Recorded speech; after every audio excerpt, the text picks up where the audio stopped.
All right, well, now that Justin has graced us with his presence, we're ready to start the panel. This is Making the Perfect Modern Retro Indie Game. I'm Ryan Schott. I'm the head of studio at Retroware. We make some fun modern retro games. Right now, I'm currently working on a Contra-like game called Iron Meat that should come out very, very soon on all consoles. And I'm working with Xander, who's in the crowd over there, on a game called Toxic Crusaders, which is a licensed beat 'em up. If you're familiar with Turtles or anything like that, it's a lot like that, and it is playable here at MAGFest. I guess we'll go on to Travis here. Yep. I am Travis. I go by Programancer. I made Prison City, which we just released back in November, for all platforms, Steam, EGS, all that good stuff. Before that, I had Dumpy and Bumpy, which came out to Steam and Nintendo Switch, and I'm currently working on the Transylvania Adventure of Simon Quest. I also work for Retroware, but I've been indie for forever. So, who are you? Hello, everybody. Justin Silverman here.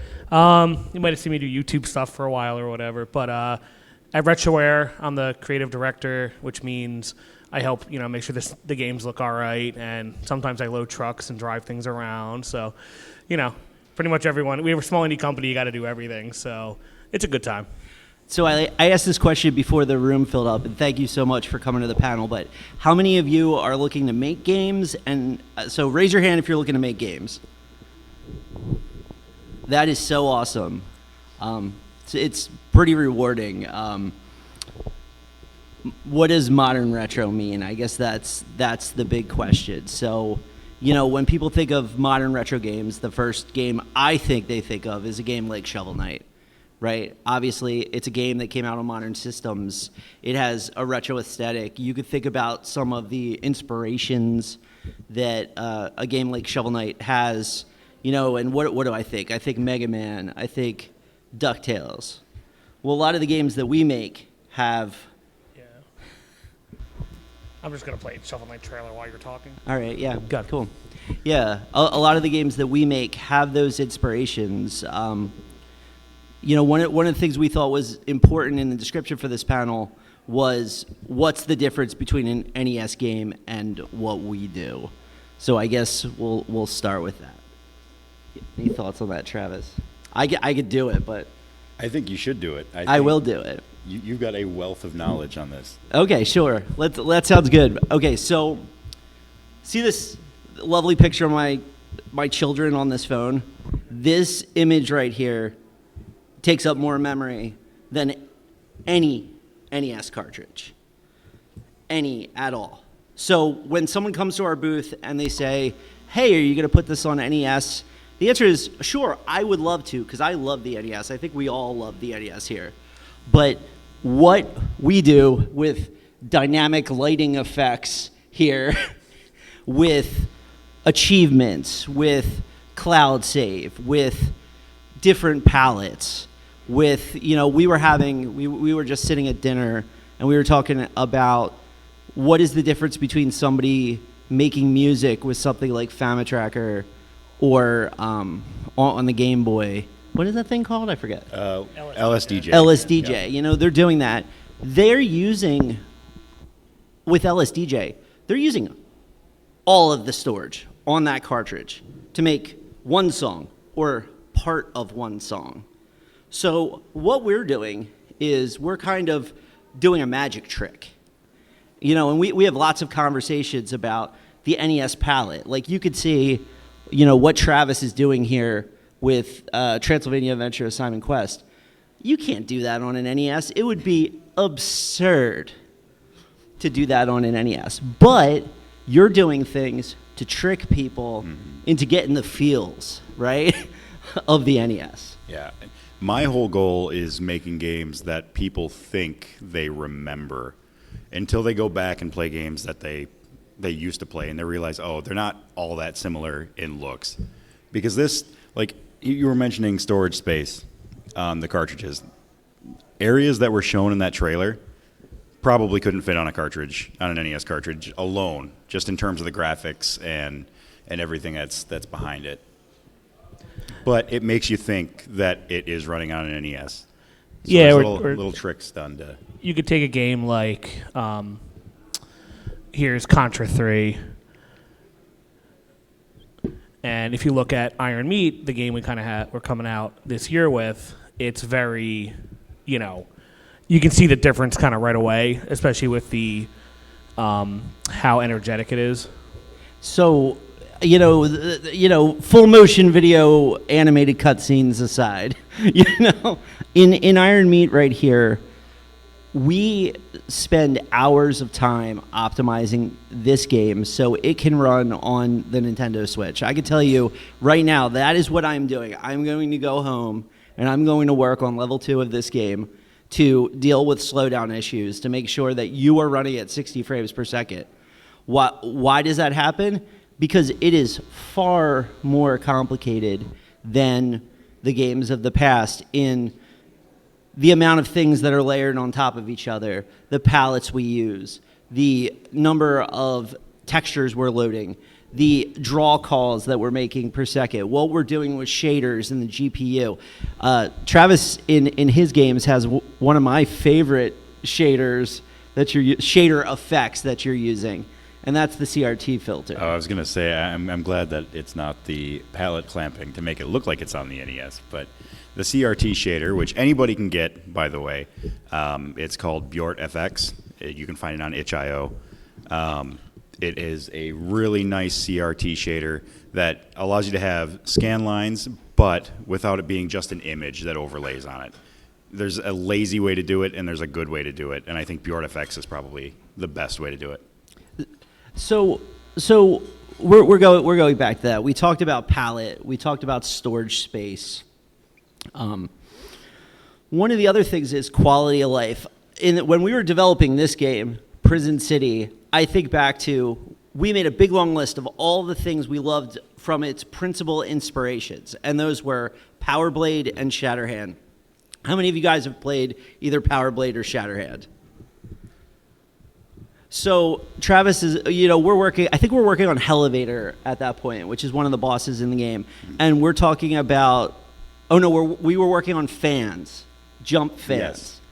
and we were talking about how much we loved the jump fans in Power Blade 2. Yeah.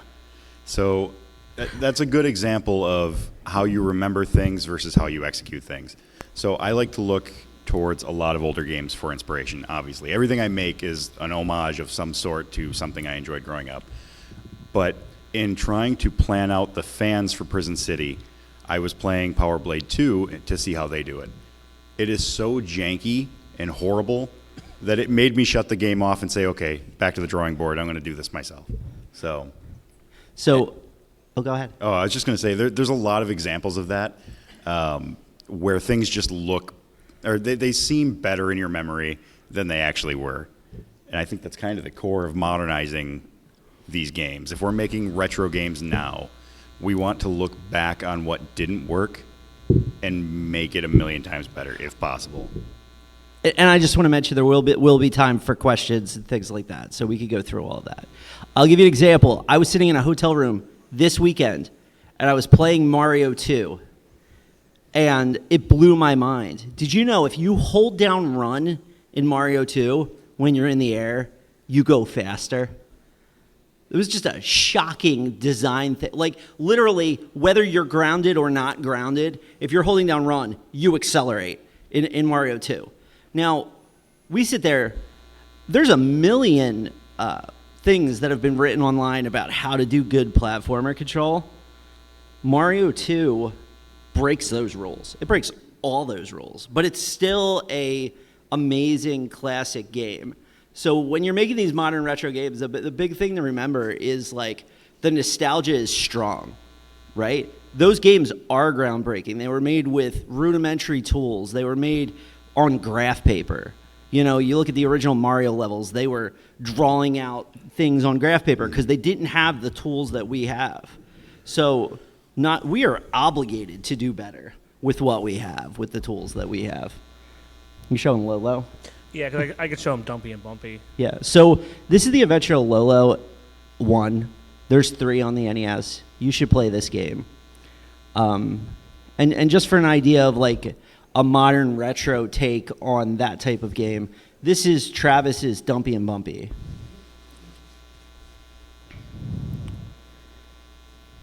I like the Mario 3 style map.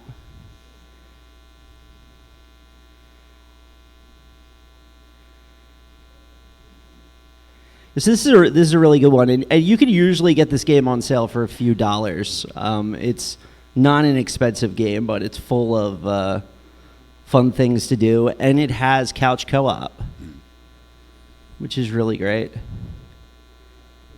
Yeah, but as you can see, there's a lot of stuff in here you couldn't do on the NES, for example.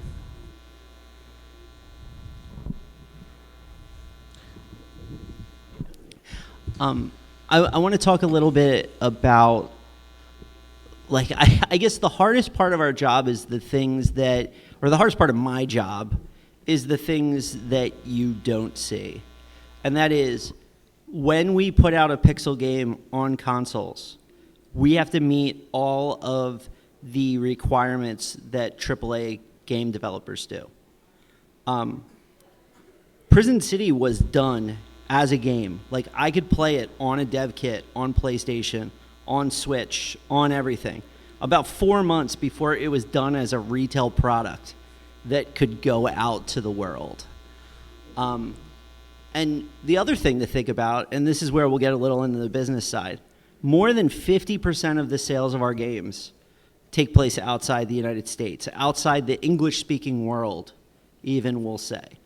So localization comes after the game is done. We could talk about all the fighting that you had to do with the different platforms to meet cloud save, achievements, all of those things. Some of them. There's a lot of NDA stuff, but yeah. I mean, not specific activities, but I mean, those are the things that we need to do. You demand cloud save. You demand achievements. There's a feature. I want to see how many people think about how much work we spent on that feature. How many of you have ever used an activity on PlayStation 5? There's one. Thank you. Please. That's more than I expected, honestly. So I am glad that it wasn't in vain. Please use them. So let me tell you about what an activity is on PS5. So an activity on PS5 is something you can click in your interface to start at a particular part in the game to accomplish a task. And to be on PS5, every single game must have an activity. At least one, or is it more than one? It's at least one. Yeah. Yeah. Yeah. So what does that do? You're talking about going back to our indie games. Well, now we need to be able to start the game at arbitrary points. Now we need to be able to initialize the game in a certain way that is different from the standard way that we can do it. You have a question? Do activity points where you start the game, do they work similar to like let's say kind of just like they could be in the middle of a cutscene, possibly, or like depending on whatever's like Yeah, it's almost like, think of it as like a save state, like in the execution of it, and they have different requirements on that from that. But yeah, it's the idea, and it makes a lot of sense if you're making Assassin's Creed, right? Because you're in this huge game, or Grand Theft Auto. You're in this huge game where it's like, I might not get to see that part of town. I might not get to do this. But when you're making a 8 to 12 level side-scrolling platformer. Yeah, a game where you already have to select your level from a menu. They want an integration with the interface to take you into that screen.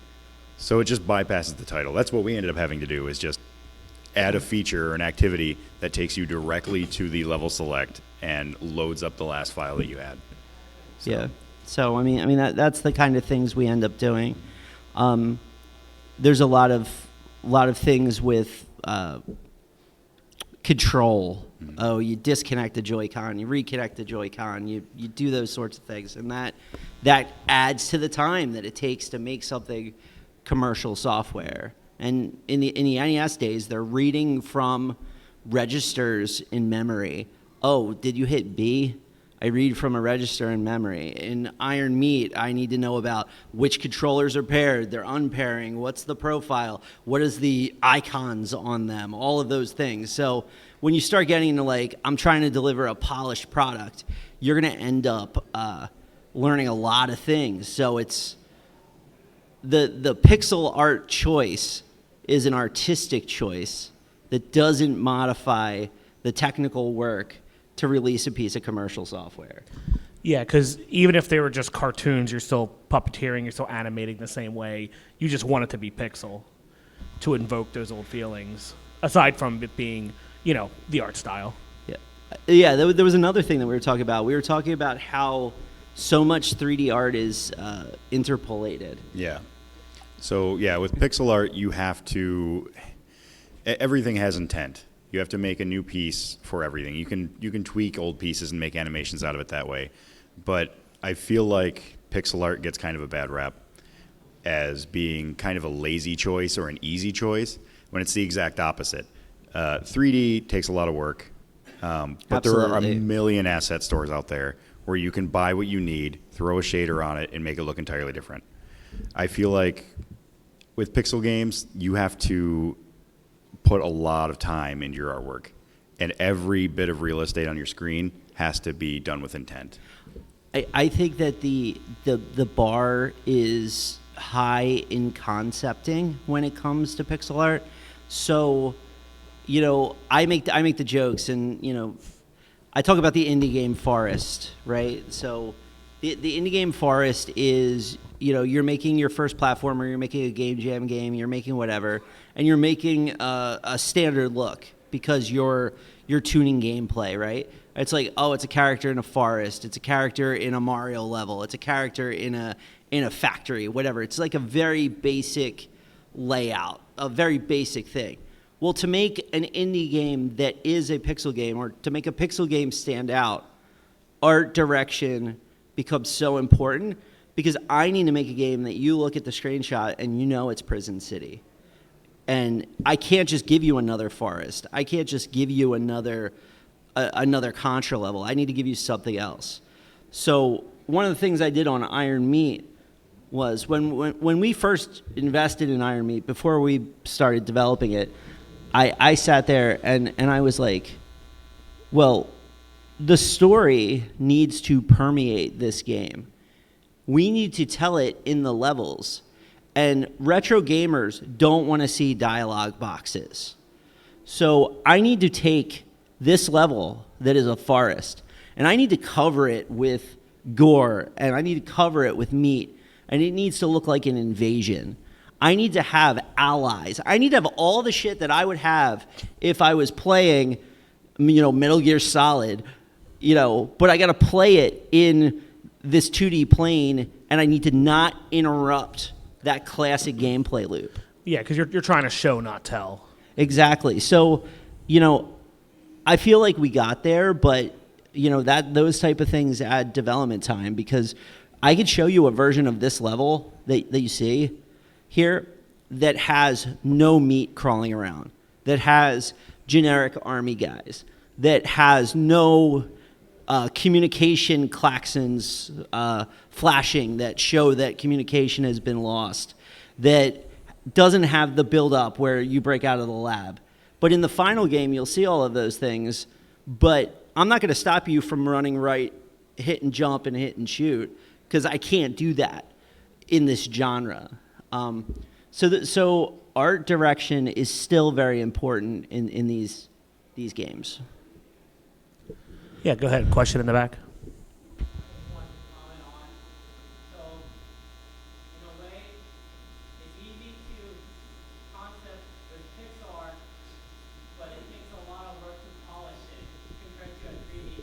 Where you already have the base work of a 3D game with assets and even animation, but with Pixar, everything is redone. I did a concept. Actually, I was messing around with how many of you have played Smash TV? A lot of people in this room. So I was messing with a Running Man Smash TV type concept. We don't have a game for that, but we may someday. And I was showing our art director, who's actually here, Xander in the back, different looks, and I was using all stock Adobe animations. I'm pulling in, mannequin characters, and I'm like, oh, I need a stumbling run. Oh, I need a more relaxed walk. Oh, I need my fall to be like an arm shaking and scared fall. I need determined fall. I need, a roll. I need these things. And as I was crafting that in 3D, I was able to pull it from this like breadth of canned assets and just start dropping them into my animator and set it up. If I had to do that in the pixel world like we do, I might be able to find things, but it wouldn't have been as a cohesive presentation, because it's like, oh, I got a somersault jump from this sprite guy, and I got a crawl from this guy, and it's all disjointed. With an animator, with a rig, I could absolutely like really show you what I'm going for from an animation perspective very quickly. And I do think being able to get those resources easily for a 3D game at least. I mean, game development right now has never been more approachable. I firmly believe that anybody in this room, whether you want to make games or not, you have the ability to make games. But to make a specific type of game, like a modern retro game, I don't know if that necessarily works, but it's great for prototyping. So if that's what you're aiming for, definitely do it. But and I have to say, we make the games that we choose to make because we're very into this. We're very into this style game. There are people who have been very into other style games. You look at a game like Vampire Survivor, you look at a Goat Simulator, for instance, you look at like the base form of those games, and with the modern technology, they were able to iterate and make these like very immersive, very fun experiences. Like, in your game development career, choosing to do pixel games, choosing to do modern retro is a choice, and it may not be a commercially viable choice. I guess that's the thing. It absolutely will not be. yeah, Make that clear. You're immediately stepping into a very niche market. So Yeah, I could tell you the average. So I'm a statistics person. I got started on YouTube working with stats and facts and figures with YouTube creators. And I look at the stats for our games a great deal. And I can tell you that I make games for 35-year-old men. That's what I do, and that's really great, but it really having that realization that I am making a game for a core audience is it's kind of liberating, because like what the goal is, and you can kind of focus on it. But it's also like, I'm not going to make the next Among Us in this direction, and I have open eyes to that. That being said, we've managed to have tremendous success on these games. They're in this field, we're doing quite well, but it was definitely an uphill battle, and a lot of investment to get there. Yeah, because about 50 to 100 games come out on Steam every day. And most of them are, platformers or kind of that kind of stuff. And it's hard to bring your kind of game to the top. Has anyone ever shipped a game? Probably. Has anyone shipped a game not on Steam on all the consoles and everything? So, yeah, see, like, the hands are all up. Like, all right, raise your hand if you have a game idea. Okay, and then 2 people shipped it. Yeah, see, it's like difficult. There's definitely a learning curve. And as Travis was saying, doing each game you can do, you definitely learn more and more. Like, I believe Prison City was our 11th title as Retroware, formerly Screenwave Games. So, and I think we finally figured it out. Great job. Yeah. I mean, I would say we shipped 11 commercial games, and I didn't feel like I knew what I was doing until the 11th, right? I mean, there was successes along the way, and we made money and all of that. But in terms of like imposter syndrome, feeling like you faking it till you make it, feeling like I'm the student and not the master, you know, in this field, you're going to feel like you're the student and not the master a whole lot. And what worked 5 years ago, what worked last year is going to change. Because when you're going out on Steam, especially as an indie, even an indie with a publisher, you're fighting a algorithmic battle royale against those 50 games that come out each day. And I think, you know, Steam is fair. Okay? You know, there are unfair algorithms, but Steam is a fair algorithm, but they're not trying to make everyone successful. They're trying to make the people who have the most drive and the most push and the most energy succeed, and the best concepts. It's definitely best concept wins. So it is a battleground. But I think what's not a battleground and what is a great place to make games, if you don't want to fight that fight, is game jams. And you might know something a little bit about that. Yeah, so, I mean, I know there were a lot of people who want to get into games and are interested in that. Game jams are an excellent way to just push some of those ideas out and see if they work. A lot of the jams that I participate in are usually 10-day jams. I don't like weekend jams because I feel like they're a little crunchy. But if you can find just a slow burn jam that gives you the opportunity to put your ideas into motion, it's extremely beneficial, and it lets you know ahead of time if what you're doing is going to work. Prison City, for example, that we just shipped, that's a product of my own jam that I host, and I think it was 10 days that I had made 2 levels for that game. And it was already a concepted game. So I figured out what I wanted to do with it mechanically. And when we made it a full title, we looked at things that worked and things that didn't work, and we adjusted accordingly. And that happened throughout the entire year-long development process, all the way up to, I think, 2 months before release that we added the training. Right. And just a couple other adjustments. So, yeah, I mean, game jams are great. I will always advocate for those. Yeah, so this game you're looking at right now is the product of the game jam process.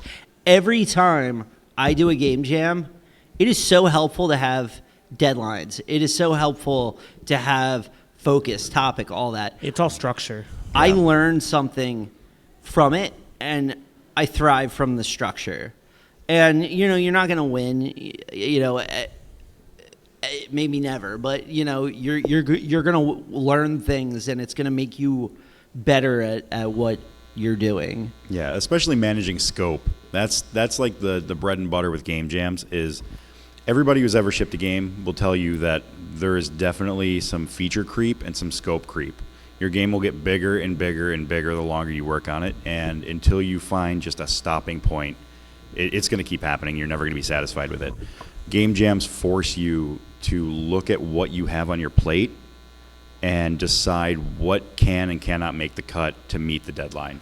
When it comes to scope, I'm very much like Dr. Jekyll and Mr. Hyde with things. On the one hand, like in the early days, I'm like, yeah, bring it on. We're gonna do all that shit. It's gonna be awesome. Let's go, all the stuff. And then you get to that point where we're like locked in, and I switch, and I'm like, no, that's not what we're doing. We're shipping a game. We're getting this done, right? The time for fun is over. It's the time to make the actual product. And it's hard to master that shift, but I spent a lot of emotional energy on doing it, because I would go home and I'd be like, yeah, I want the flaming octopus with 200 frames of animation or something like that. But we're not doing that because, you know, we're trying to get this out to everybody, because, you know, you don't want to delay a game. I've delayed games. I delayed Iron Meat. And I'll tell you, Iron Meat was delayed for a few reasons. It was delayed because I wanted to do a simultaneous release on all consoles, just kind of a marketing reason. And the second reason it was delayed is I felt like the storytelling wasn't there yet. And I wanted to have a little bit more polished UI, right? So those are the three reasons it was delayed. I felt like the UI wasn't modern enough. It was a little too retro. I felt like the story needed to come through, and I felt like I wanted to be out on all consoles. So that's why we delayed it. But yeah, it's a tough thing to do to delay a game, definitely. I think we're at the point where we can open up to like wide questions from everyone. So if you have anything, let's go. Over here. So I have probably just a few questions, and they're all mostly related to kind of releasing a game on all platforms. Specifically. Sure. I want to know overall what the step-by-step process in order to do that kind of is, like having after creating the game, and then if there's any kind of like standard or requirement or expectation that like Sony, Microsoft, the companies, Nintendo, the companies who own those platforms, like if there's anything that they like expectation they have in like working. So Let's talk about lot check. Let's talk about that. So we can't talk about the actual procedure, but I'll tell you that the first things first is you either find a publisher who has signed agreements with these organizations, Nintendo, Microsoft, Sony, Steam, all of that, or you sign an agreement yourself. And that's really what starts that process. And once you've signed that agreement, you'll start to have access to the ability to help yourself. The platforms aren't going to do anything for you, but they do things to provide resources and to give you the ability to start hunting. Your engine, your Unity, GameMaker, Unreal, whatever, also produces resources to help you that are console specific. But they're also under NDAs and they're also under wraps that they can't show you. So like you could download Unity, the free edition right now, and start playing around in Unity. But you don't have access to the Unity PlayStation resources. But if you had a agreement to make a game on Sony, you would have access to those resources. Mm-hmm.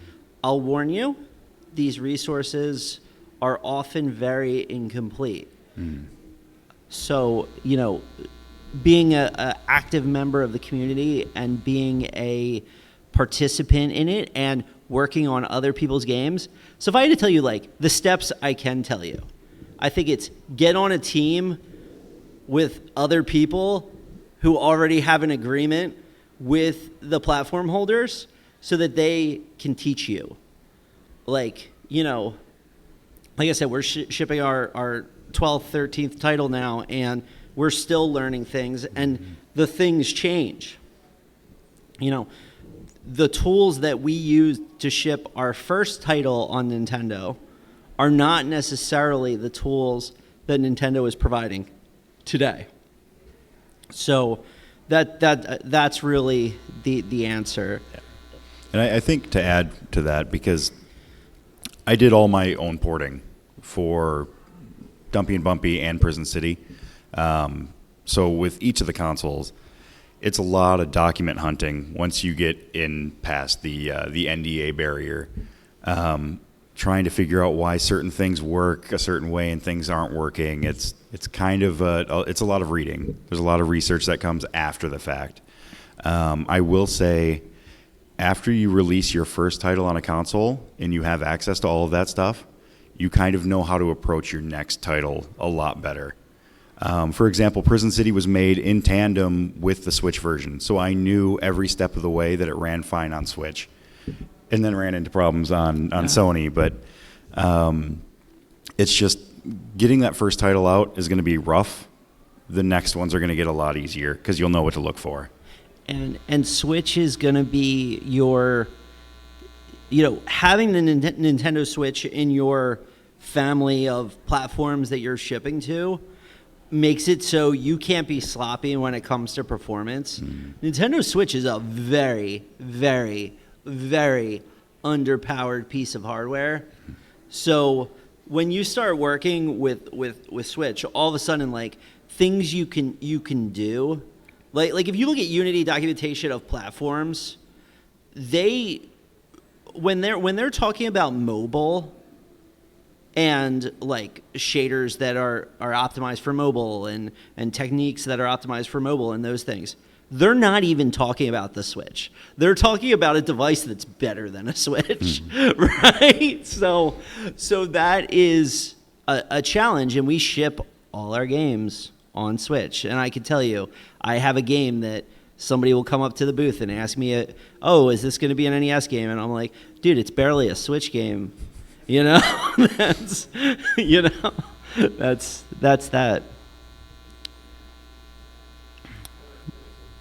Oh, we can go over here. So for solo devs, do you have any advice to offer for how to deal with like filing copyrights and trademarks and music licenses? I think one of the hardest things with solo dev, indie, all of that is it's really impossible to do it yourself. You are a solo dev, you are the captain of the ship, all of that, but you probably I don't have the complete skill set to do it. So you are bringing in musicians, you are bringing in artists, you are having help, and with help comes legal liability. I think having some kind of release document is probably smart, honestly, because if somebody contributes to your game, and I'm going to get a little legal here, but if somebody contributes to your game and there's not a piece of paper that defines how their contribution works in terms of ownership and things like that, you don't own your game anymore, right? So it's very, very, very important that when you have people contribute, that you have documentation. That being said, your early titles, your early experiences, all of that, where you're making a game to make a game, focus on making the game. If that ends up becoming the big thing that you do, you know, people make their first game, it's, you know, the amazing game that everybody plays and there's tons of money involved. You're probably gonna have to pay those people, you know, but it's a very small risk. So would it be better to just try to come up with the money to hire an actual attorney to handle all that stuff? I think you should. Well, I'm not a lawyer. Let's start with that, everybody. We're at that point in the conversation now. I would say that I would go on LegalZoom.com or something and find a release for creative works forum and start there. And if you're getting really serious and you have publishers and money and all of that, then talk to an attorney, because like it's going to be really expensive to get that document, especially if you're doing it for everybody. I know, like Toxic Crusaders, we have, you know, almost 20 artists working on it, and the legal bill to make that happen was not cheap, let alone what you're paying them to do the work. Or you could just be a crazy person like me and try to do 99% of everything yourself. I don't advise doing that though if you enjoy having a personal life. So yeah, I'm not a fan of solo dev. I'm a fan of small team. Really, like if I'm thinking about it, like if I had no game dev skills today, I would be looking to work on somebody else's game. I really would, and I'd be looking to do game jams. That's what I would do, because like I know I don't have the answer when it comes to development. Definitely not off the top of my head. Maybe after a month of mulling over the problem or something like that. So getting those skills to know what the options are, even, super critical. Yes. So at the start, you talked a lot about the parts you want to modernize and the parts that you want to keep. How do you find yourselves making the call about which is which? Like which of the jank? Oh, This is kind of an interesting one. So when I made Prison City, it's balls hard. It's a hard game. Even in retrospect, like I'll look back at it and say, you know, I probably could have done that a lot different. I don't care during the design process. Like, let me cook. But for example, when you fell into a pit, you died. That's very classic. Like, you jump into a pit, you die. You restart at a checkpoint and continue. We had that on our modern difficulty, which was supposed to be like the middle ground for people. And I realized that just does not resonate these days. Like, the game can still be hard without punishing the player for misstepping. So that's like a concession. It was much to my own, like I wanted people to get good at it and learn how to play it better. But yeah, so concessions like that, not necessarily making the game easier, but making it less frustrating to lose. Him making the change that on modern difficulty, which we were all like, we thought was like a pretty big change. Like, we all felt weird about making this change that on modern difficulty, it's like Link to the Past rules now, where you take health damage rather than die. Sales of the game went up 400% after that change was made. We are constantly trying to fight. So retro games have given us difficulties: easy, medium, hard, right? That's everybody's easy, medium, hard. It's, you know, nightmare, ultra violent, whatever you want to call it. You can call them whatever you want, but difficulties are, you got an easy difficulty, you got a medium, you got a hard, and you might have an insane or endless or whatever. Difficulties are hard because now you're fighting this, you're playing this like psychological game where it's like, most people probably should play the game on easy. But for them to get the experience they want to get out of the game, they need to feel like they're average or better than average, right? So we constantly struggle with, how do we set difficulty for the average player but still make them feel like a badass and still make them feel like they're playing the real game and all of that. And that is an open question for us. So if anybody has an answer to that one, you know, please let us know, because we could tune it to what it should be for the average player, but we need to tune it for what's in their head too, and that's a whole different problem. Oh, yeah, I sat at PAX and I watched people play Prison City, and this was when I had the classic difficulty, which is like NES hard. I had modern and I had easy. Every single one of them would choose classic difficulty, and they would lose and wonder why they were losing. So the response that I had to that is, I made a new build that changed the verbiage on the difficulty settings, and I made easy modern, and I made that the default. And everybody chose that. Hard mode was gone for the trade show, and I think for that setting too, you want people to get in pretty quick, but it made a world of difference in that setting. And I think people do appreciate still having the option to have a more difficult game. Yeah. And even our custom difficulty, you can customize every aspect of the game. That's kind of another concession too, is you can make it harder if you want. But we thought about that too. Like Prison City, for instance, has infinite customization. I could set damage values to 0.5 increments. I could give myself infinite lives. I could make it so I can't fall in pits. I could do all kinds of stuff. But people will look at that and be like, well, that's not the real experience. And, you know, going back to the whole retro thing, in a retro game, how did people experience it? They experienced it over the length of a rental, or they bought it and they were stuck with it. Mm-hmm. That was what the client base had. So I rented it, and that's the game I have this weekend. Or I bought it, and now it's sitting in the shoebox, and I need something to play today. Oh, I'll play that game that I just rented. Now they have the 50 games that are coming out every day. They have all the free-to-play games. They have the games that they love. They're playing Roblox, Minecraft, Call of Duty, whatever the game, World of Warcraft, whatever they're going back to. They have all of these challenges, and they can return the game. They can play the game for, 2 hours now on Steam? Yeah, 2 hours. And they can return it. That's the challenge we have. I need to show you that this game is worth more than 2 hours of your time, while your finger is hovering over the return button. The other thing is, like, stuff's a lot more expensive now, rent, all that. I don't need to tell you that. So it's like a big challenge to sell somebody a video game today. We sell 90% of our games on sale. Only just recently have we really been able to sell games during not sales at any reasonable value, right? So it's a very competitive landscape, and the difficulty settings are a huge modern compromise to retro. Yeah, I think also to add to that, you said you're at PAX West with you and me. We were both there.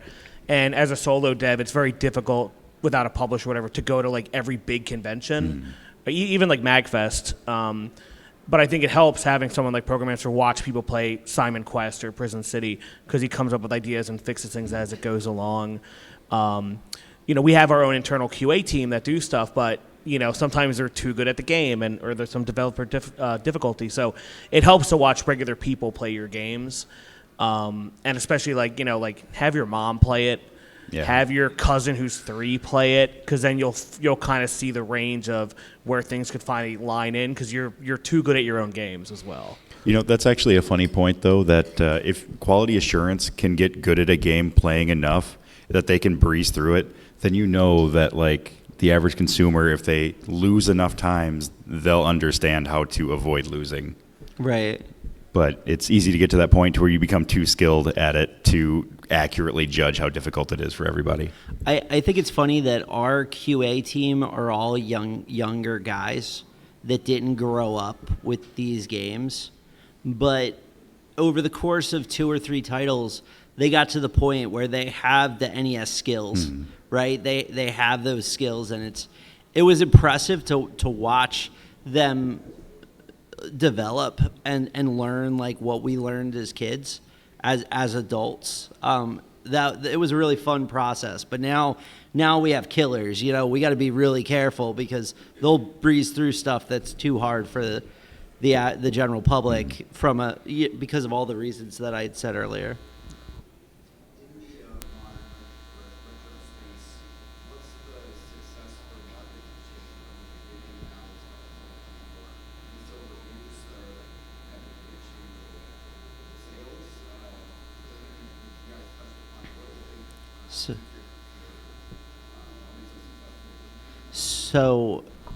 So press in the modern era, press is a signal of your success. Press does not generate success. Like when we announced Transylvania Adventure of Simon Quest, IGN covered it, Destructoid covered it, GameSpot covered it. They all covered it, and we just sent them an email. I have been just sending them an email for 7 years, right? But they didn't cover it before, but now they do. I would say that success comes from social media, wish lists, all of that. The general feeling. I know that if I could put out something on Reddit and somebody on Reddit, and it gets a lot of upvotes and people are like, wow, that's awesome. Or Travis puts something out on his Twitter. I won't call it X. Sorry, guys. And we're getting like vibes from it. I guess that's the thing. We know that we're going in the right direction, but it took a while to have like a media pipeline where we could get feedback from what we did. But right now, like the key metrics, like when I sit at my desk and I'm like, how is a game looking? I'm looking at wish lists, and I'm looking at Steam page impressions, and I'm looking at social reactions. But, we have a content meeting every Monday where I sit down with the team and I look at wish lists and I look at views and I look at that and I'm like, what worked, what didn't, all of that. Because wish lists and Steam page views are the energy that makes Steam promote, and dollars, once the game's out, dollars are the pipeline that makes Steam promote your games. When we were first publishing, we would put out a Steam post and it'll get 100 views. Now we put out a Steam post, and it'll get 100,000 impressions. And those are also being translated in like every language, which really helped Yeah, our we international translate sales. every single post we put out. We translate in all the game languages because we have to. I'll get you if nobody else. Over here. Yeah, I was wondering if you guys had any like thoughts or insights about this, about like arcade format. Because see when my friends had some similar conversations. What you guys were hoping with, you're a bit more oriented to trying to build like a physical modern TV type arcade scene. So, a couple things. We're the right people. You have met the right people to talk to about arcade. We own a retro and rhythm game arcade in Lansdale, Pennsylvania called Retroware Arcade. One of our upcoming titles is going to be an arcade game, like full cab, everything arcade game. I'm not going to tell you which one, but... And if you hear the Colossus roar behind that wall are the arcades that we brought. all those arcades in that the room museum. are ours, Yeah. except for the 6-player X-Men. Yeah. And we do arcade repair, hardware, all the stuff. I take apart monitors. I haven't electrocuted myself yet, thank God. But we love arcade stuff. Pat, who's sitting back there he is. one of the head technicians over at our arcade. So I love arcade stuff. We were just talking about arcade concepts that we want to do. I want more people to do it. We've had success with the arcade model. So if we were able to do it, I think that a lot of other people will be able to do it. I go in my own arcade. I operate it from the direction of like passion. Like I'm not trying to make $1 million. I'm just trying to build a sustainable community. We charge $15 a day, and you could play infinite games. Or you could go drive over to Round 1 and pay $3 for 3 songs in DDR. That's the choice. I want to do more arcade games. I think that EXA, the EXA Arcadia platform, is awesome. It's like a modern Neo Geo, and it supports JVS IO and all those things. I could talk to you guys about arcades for days. But, you know, we managed to create an environment in Lansdale, PA, where I'm creating jobs for people in the arcade space. We employ people. We pay our bills, and we give people cool games to play. So, yeah, I'm all about titles, all of that. And I'll say from a developer standpoint, if I could stop doing what I'm doing right now and only make arcade-style games that have a cabinet, I would do that 100% of the time. It is excellent. Like, going back to the jam stuff, I love making arcade-style jam games because you know you have a very concise plan for what you're doing, and it works well on a cabinet. I love that stuff, so I'm all for it. You guys ever play Donut Dodo Do? And you guys ever play that game? The Donut Dodo. Donut Dodo. It's basically like Burger Time. It just came out. So that's a game on Steam that you can play right now, and it's a single-screen arcade game, and it's actually coming to arcade. I don't know if do you have that in there? I don't have the trailer. So yeah, those single-screen arcade experiences, and even not single-screen, we love them. Yeah, Annalyn also on Steam and Switch, probably one of my favorite games to come out. Absolute, like you couldn't tell it didn't come out in the 80s. It's a great arcade game. And I think to answer 2 questions, the last question about modern retro and this, like Donut Dodo really invoked feelings of Burger Time, and those, you know, by one screen, you mean like it's all, you know, like Pac-Man, it always stays on that screen. And when you invoke a feeling like, oh, I want to play Castlevania, I want to play Contra or Ninja Turtles or whatever, it definitely helps having that feeling like, oh, this is like I can get like, you know, there's a barrier entry, you can like, you know, this is what I want to get in with. So I think that's one way to do it, because if you go down to the MIVS floor or whatever, each game you walk by, you go, oh, that reminds me of this, that reminds me of that, and it's just finding the right thing that suits your preference, because pretty much every game's already been made. There hasn't been anything very original in a while, so our goal is just to make stuff as fun as possible and to fix the errors of the past. So I think that's how that kind of works. And I think that's kind of happening right now with arcades, indie arcades especially. go play those indie arcades downstairs. There's like this amazing space, mind space and design space that is happening in a physical like kiosk-based format that is awesome, and it just gets me going. If we can do a few more questions. Yeah, I think we have time for a few more. Good. I was wondering, for games like these, what platform would you like find the most For the games, I would definitely say that Switch used to be like insane. You put something out on Switch that was remotely like this and people just bought it. Switch is still very good. It's very good. I would say that Steam used to be more hostile towards these type of games. But when we started translating into foreign languages, the Steam buyers for this really picked up. Like, we found them. And they're in Brazil and Russia and Germany and places like that. Switch and PC are where most of our sales are, followed by PlayStation. I love the Xbox platform. They're one of the easiest. It's one of the easiest to develop for. But I do have to say that it lags behind slightly in terms of sales. And in terms of physical games, it's all Switch. Yeah. Like 9 out of 10, if you're buying copies, that then PlayStation and not even Xbox. Because the Xbox Marketplace, I think they were able to teach all their fans to just download everything digitally.